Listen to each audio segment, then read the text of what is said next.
আসসালামু আলাইকুম, আমি নাদিয়া ফ্রম নাদিয়াস ব্লগ। কেমন আছেন আপনারা সবাই? আলহামদুলিল্লাহ আমি বেশ ভালো আছি। কে কোন জায়গা থেকে আমার আজকের এই ব্লগটা দেখছেন প্লিজ কমেন্ট করে জানাবেন।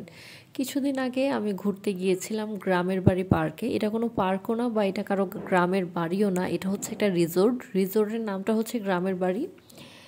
তো সেখানে গিয়ে আমরা সবাই মিলে অনেক মজা করি। এখানে কিডস জোনে সবাই আমরা কলিগরা খেলাধুলা করছিলাম। কোনো বাচ্চা ছিল না, বড় বড় বাচ্চারাই খেলাধুলা করছিল। এখানে একজন স্যার, উনি হচ্ছেন বাপ্পি স্যার, উনি দোল খাচ্ছিল। তারপরে আমরা ভাবলাম যে উনি একা কেন, সাথে আমরাও যাব। তো যেই বলা সেই কাজ, আমরা সব কলিগরা মিলে একসাথে চলে গেলাম। সাথে তানজিনা আপুও ছিল। তানজিনা আপু যদিও আমাদের অফিসের না, কিন্তু উনি একজন গেস্ট হিসেবে আমাদের পিকনিকে এসেছে।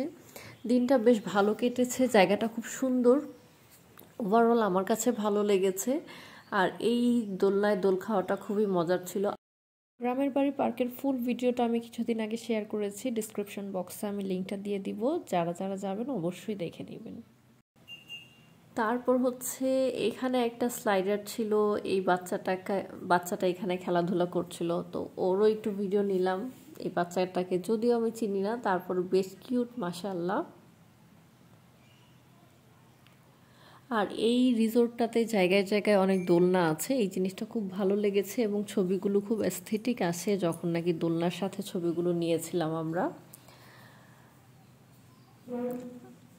আর পুরো রিসোর্টটাতেই হচ্ছে অনেক বেশি গাছ এবং মানে আমি বলবো না যে রিসোর্টটা খুব বেশি বড়, কিন্তু যতটুকু জায়গা নিয়ে ওরা কাজ করছে প্রত্যেকটা কর্নারেই সৌন্দর্য বর্ধনের জন্য চেষ্টা করেছে। এই জিনিসটা আমার কাছে ভালো লেগেছে, মানে ওরা পুরো জায়গাটাকে ইউটিলাইজ করতে পেরেছে, যে প্রত্যেকটা কর্নার যেন খুব সুন্দর হয়। আমার কাছে ওভারঅল জায়গাটা খুবই ভালো লেগেছে। এখানে বসে বিকেলবেলা চা খেতে বা একটু গল্প করতে, বন্ধু বান্ধব মিলে গান গাইতে খুবই ভালো লাগবে। আর এই জায়গাটাও বেশ সুন্দর। ঠিক এই জায়গার অপোজিট পাশে ছিল খুবই সুন্দর বাসরলতা গাছের একটা ঝাড়, সেটাও আমার কাছে খুব ভালো লেগেছে। তারপর খেলাধুলা হচ্ছিল, এখানে একটা মাঠও আছে যেখানে খেলাধুলা বা সাংস্কৃতিক অনুষ্ঠান করা যাবে। এখানে বাচ্চাদের চকলেট খেলা হচ্ছিল। তো এত ছোট ছোট বাচ্চা ছিল এখানে, ওরা আসলে চকলেট খেলাটা কি বুঝেই নাই। যারা একটু বড় তারা তো চকলেট নিয়ে দৌড় দেয়, আর ছোট বাচ্চারা হচ্ছে যত বেশি চকলেট কালেক্ট করতে পারে সে খেলা দিচ্ছিল। সবাই তো এটা নিয়ে হাসাহাসি করছিলাম। ওভারঅল খুব ভালো ছিল। কেমন লাগলো আজকের ব্লগ জানাবেন। আজকের মতো আমি এখানেই বিদায় নিচ্ছি। আল্লাহ হাফিজ।